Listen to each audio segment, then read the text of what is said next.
কপাট তারা রইল ভগবান ভেঙে ফেল তোর রেলপাট রক্ত জমাট শীতল পূজার পাশের বেদি ওরে অতরুণিশা ওরে অতরুণিশা।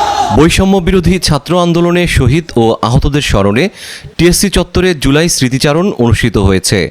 গত বৃহস্পতিবার বিকেলে বিকিরণ ঢাকা বিশ্ববিদ্যালয় শাখার আহ্বায়ক সাইফ মোহাম্মদ আলাউদ্দিনের সভাপতিত্বে হাসান এনামের সঞ্চালনায় টিএসসি চত্বরে জাতীয় শিশু কিশোর সংগঠন কলরবের শিল্পীদের উপস্থিতিতে সঙ্গীত সন্ধ্যা অনুষ্ঠিত হয়।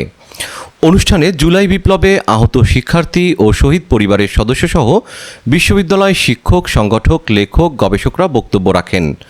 জুলাই বিপ্লবের দিনগুলো তারা স্মৃতিচারণ করেন এবং আগামী দিনে বাংলাদেশের সকল নাগরিক ঐক্যবদ্ধ হয়ে একটি কল্যাণ রাষ্ট্র প্রতিষ্ঠার সংগ্রামে নিজেদের নিবেদিত করার আহ্বান জানান।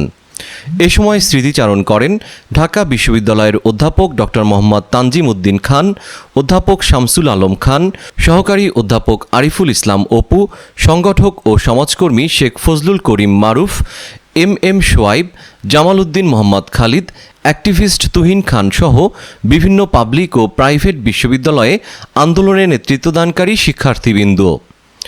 স্মৃতিচারণ শেষে সন্ধ্যা ৭টায় বিশ্বজয়ী হাফেজ কারি আবু রায়হানের তেলাওয়াত ও জাতীয় শিশু কিশোর সংগঠন কলরবের শিল্পীরা দেশাত্মবোধক সঙ্গীত দিয়ে সঙ্গীত সন্ধ্যা শুরু করে।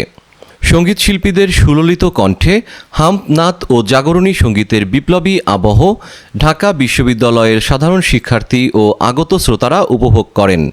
দীর্ঘ সময় শ্রোতাদের সুরের মোহনায় মাতিয়ে রাখেন কলরবের তারকাশিল্পী মোহাম্মদ বদরুজ্জামান, আবু রায়হান, ইলিয়াস হায়দার, ইলিয়াস হাসান, হোসাইন আদনান, তাওহিদ জামিল, আবির হাসান, সালমান সাদি, ইমরানুল ফারহান, কিশোর শিল্পী তাহসিনুল ইসলাম, শাফিন আহমদ, ফজলে এলাহি সাকিব এবং আহনাফ খালিদ সহ অন্য শিল্পীরা।